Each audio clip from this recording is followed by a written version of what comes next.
qui est intéressant avec Tank, c'est un nouveau format, c'est une série ce qu'on appelle digitale, donc c'est pas vraiment une web série, c'est pas une série télé, mais c'est les nouveaux formats qui vont être bientôt lancés sous forme d'appli, un peu comme Netflix, et voilà, où il y a une sorte de production comme ça qui est en train de se mettre en marche de 10 fois 10 minutes. Donc c'était quelque chose de très excitant en écriture, en narration, visuellement aussi, pour essayer de proposer non seulement une nouvelle écriture, mais aussi un nouveau paysage, un nouvel univers, etc., dont on est très friand. Sur Tank, il y a à la fois des auteurs, c'est coécrit par le scénariste qui a fait Anti-Gang, qu'on a produit par ailleurs.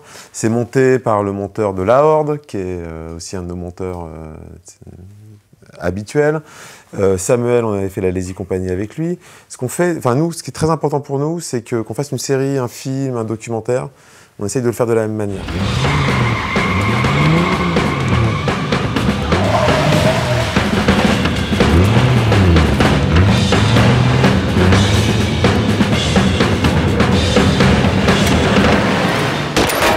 Alors l'idée, elle est partie de cet homme, voilà. Et le projet a été développé par quelqu'un d'autre pendant une assez longue période.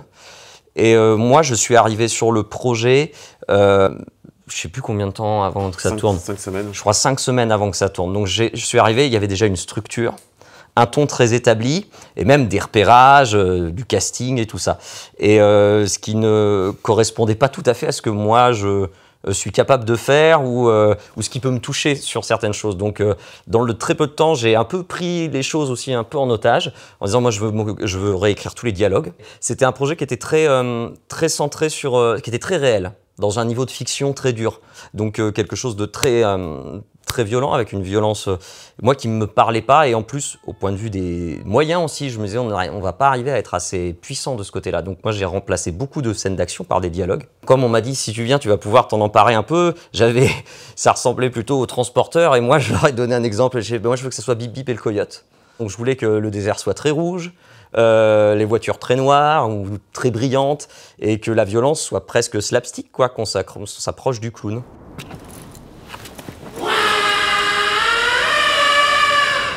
Ah ouais, carrément. Messieurs, votre voiture est sur l'aire d'Orpo de Bellevue. Encore toutes mes excuses pour le dérangement.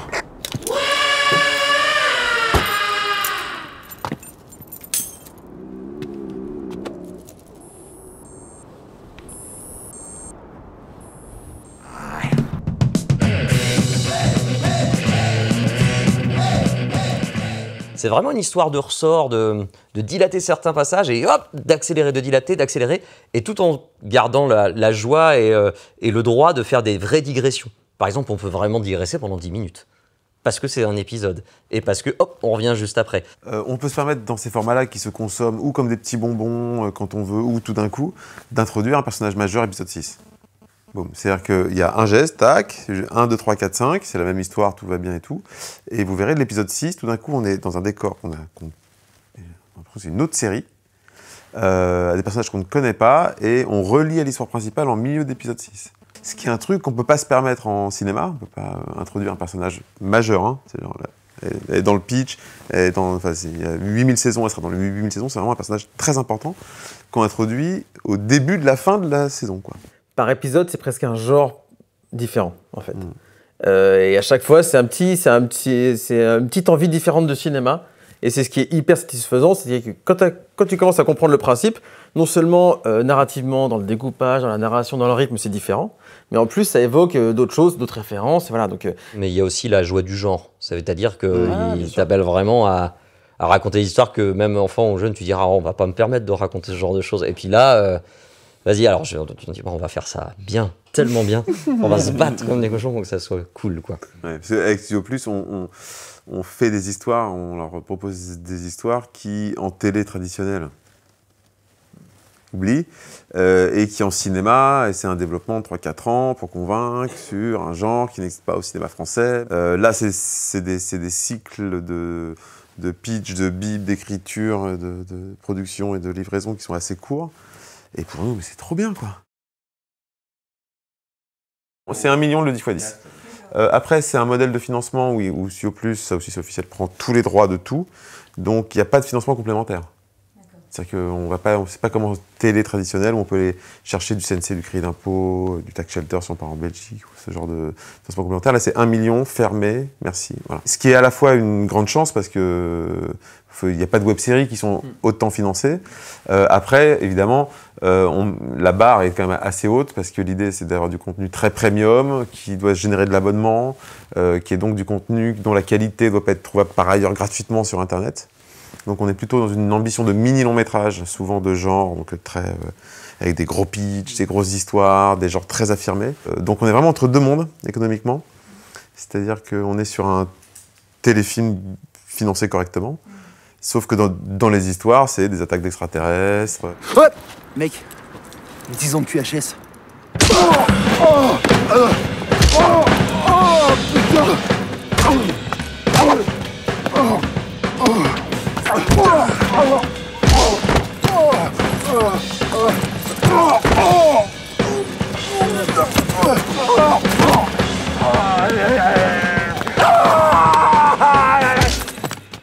On discute longtemps des textes, on est même en repérage, on est à l'autre bout du monde. Mais ce qui est très bien avec eux, c'est que c'est une ancienne boîte de prod. C'est la Parisienne d'Images qui a été rachetée pour devenir Studio Plus. Et donc nos interlocuteurs, qui sont des gens qui ont produit pendant 15 ans de la fiction, ont quand même beaucoup plus d'empathie pour le producteur, l'auteur, et ils se mettent vachement plus facilement à notre place et partagent plus nos problèmes quotidiens qu'un diffuseur. Donc sur les textes, on discute beaucoup. Pour des questions de ton, de comment vous allez faire, pour rassurer. Là, en plus, comme il y a eu un virage un peu à 90 degrés, il y avait un texte où il y avait presque pas de scène de comédie, quoi. Et puis d'un seul coup, on prenait les personnages, on les tordait dans tous les sens, donc forcément. Mais même en faisant ça, ils ont été vachement à l'écoute et à embrasser le chemin qu'on prenait. Donc ça a été, on s'est senti plutôt très soutenu. Mais du moment où on a commencé le tournage, à part nous envoyer 3 photos, genre t'as vu comme c'est rigolo ce qu'on est en train de faire. Voilà, mais comme c'était à ma mère, ou enfin, tu vois, ils n'ont rien vu jusqu'à ce qu'on décide de leur envoyer les montages. Mon rôle sur Tank, c'était donc de partir du pitch de Raphaël, de le développer avec un scénariste, avec des gens, essayer de voir dans quelle direction on pouvait aller, de voir les décors qu'on pouvait avoir, etc. Puis de voir le champ des possibles. Puis on travaillait avec des gens comme ça, jusqu'à ce qu'on arrive à avoir notre Sam Baudin, qui arrive à bord, et dans ces cas-là, moi je lui dis tiens, voilà les clés, alors qu'est-ce que je peux faire, qu'est-ce que je peux faire pour t'aider, travaillons ensemble, si je peux t'aider sur les trucs, etc. Et donc mon rôle, c'était plus d'aider Sam du mieux que je pouvais sur tous les aspects artistiques, parce que le côté financier était bien en main, c'est tout le côté artistique. Donc ça va de choisir ensemble des choses, de discuter de choix, de parler de scénario, de travailler...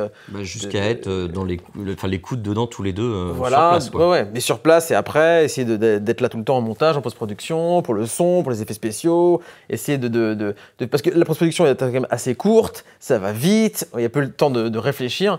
Et donc j'ai essayé d'être le plus, d'aider au mieux Sam jusqu'à faire sa seconde équipe, prendre une caméra, partir dans le désert, faire des plans parce que ça va servir.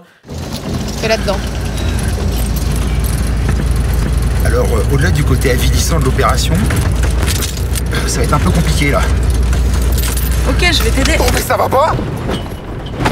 Qu'est-ce que tu veux faire que je te dépoile? Mais il est hors de question que tu me dépoiles enfin, c'est gênant! Oh ça va, c'est pas comme si on baignait dans l'ambiguïté. Zoé, si tu me touches la bite, on va mourir de gêne.